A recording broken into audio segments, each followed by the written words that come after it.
বেঈমান, স্বার্থপর। এই দুনিয়ার সব মানুষ স্বার্থপর।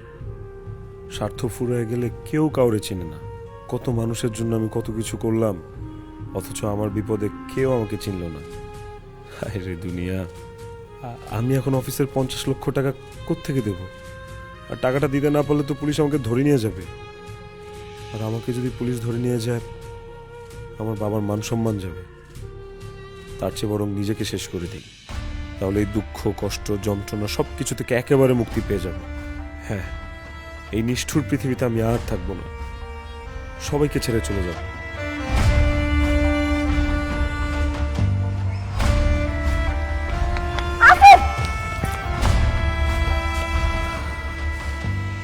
তুমি না বড় লোকের ছেলে, এত তাড়াতাড়ি জীবনের কাছে হার মেনে জীবনটা শেষ করে দিতে চাচ্ছ?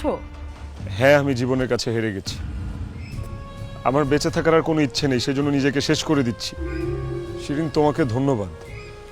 তুমি যদি আমাকে বাসা থেকে বের করে না দিতে, অফিস থেকে বের করে না দিতে, তাহলে না আমি বুঝতেই পারতাম না যে জীবনটা এত কঠিন। এই পৃথিবীর সব মানুষ স্বার্থপর। স্বার্থ ফুরিয়ে গেলে কেউ কাউকে চেনে না।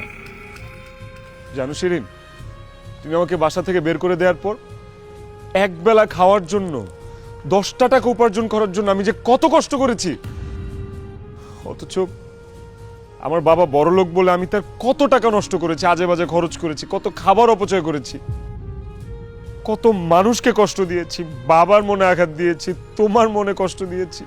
আসলে আমি না এতটা বিগড়ে যেতাম না। কেন আমি বিগড়ে গেছি জানো? কারণ আমি লাইফে কোনোদিন অভাব দেখিনি। আমার বাবা আমাকে কোনোদিন অভাব বুঝতে দেয়নি। কষ্ট কি জিনিস, বাস্তবতা কি জিনিস, পরিশ্রম কি জিনিস, তুমি কোনোদিন আমাকে বুঝতে দাও নাই বাবা। আমি যদি জন্মের পর থেকে অভাব দেখতাম, পরিশ্রম দেখতাম, কষ্ট দেখতাম, তাহলে আমার মধ্যে এত অহংকার জন্মাতই না। মানুষকেও আমি মানুষ হিসেবে মূল্যায়ন করতাম। এই কয়দিনে আমি আরো একটা জিনিস বুঝেছি, বাপের টাকায় বড়াই দেখানোর আসলে কিছুই নাই। বাবার যত টাকা পয়সাই থাকুক, সেটা শুধুই বাবা। একটা সন্তানের উচিত নিজের যোগ্যতায় কিছু করা, নিজের পায়ে দাঁড়ানো। আমি এও শিখেছি, যখন ভালো সময় থাকবে সবার সাথে ভালো ব্যবহার করা উচিত। আর এমন কিছু আপন মানুষ বানানো উচিত যারা কিনা বিপদে পাশে এসে দাঁড়াবে। বাবা, তোর কথাটা শুনে আমার গর্বে বুক ভরে উঠছে। অনেক দেরিতে হলেও তুই তোর ভুল বুঝতে পেরেছিস। আসলে ভুল তো তোর একার নয়, আমাদেরও। এই সংসারের অভাব অনটন তুই কখনো বুঝতে দেয়নি। যখন চেয়েছিস কারি কারি টাকা তোর হাতে দিয়েছি, একবার বুঝাইনি যে এই টাকাটা ইনকাম করতে কত কষ্ট হয় একটা মানুষের। ব্যবসা বাণিজ্য, বিত্ত বৈভব প্রতিবন্ধকতায় ডুবেছিলাম। একবার পেছন ফিরে তাকাইনি যে আমার একটা ছেলে আছে, তাকে আমার সময় দেওয়া উচিত, কাউন্সিলিং করা উচিত, তার সাথে থাকা উচিত, টেক কেয়ার করা উচিত। অনেক দেরিতে হলেও তুই তোর ভুল বুঝতে পেরেছিস, এতেই আমি আনন্দিত।